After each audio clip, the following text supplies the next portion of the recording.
नमस्कार मित्रों, स्वागत है आपका संदीप फौजदार ब्लॉग में। सोहम साधना पर हमारी ये तीसरी कड़ी है।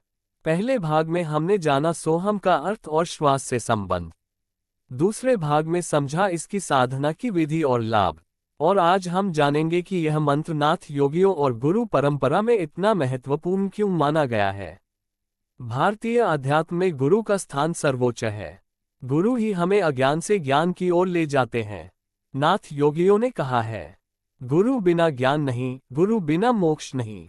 गुरु शिष्य को सोहम मंत्र का रहस्य समझाते हैं, क्योंकि केवल पढ़ लेने से मंत्र सिद्ध नहीं होता, बल्कि गुरु की कृपा और साधना से ही उसका अनुभव होता है।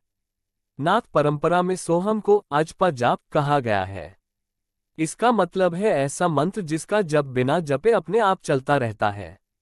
जैसे हमारी सांस चलती रहती है, वैसे ही सोहम का जप भी हर पल चलता है। गुरु गोरखनाथ जी ने कहा था, श्वास में शिव, निश्वास में जीव दोनों मिलकर एकत्व का अनुभव कराते हैं।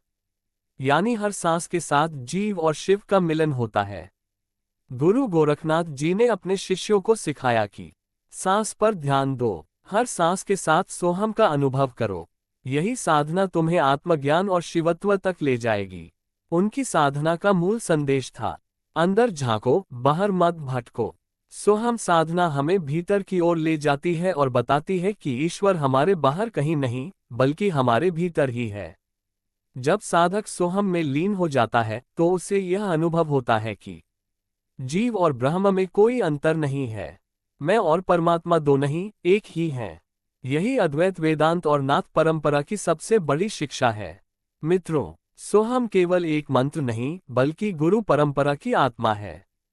नाथ योगियों से लेकर आज तक सभी साधक इसे आत्मज्ञान का सबसे सरल मार्ग मानते हैं। अगर गुरु की कृपा और साधना की निरंतरता मिल जाए, तो साधक स्वयं अनुभव करता है, सोहम मैं वही हूँ। तो आप भी अपने जीवन में गुरु का सम्मान करें, साधना को अपनाएं और सोहम के रहस्य को अनुभव करें। धन्यवाद।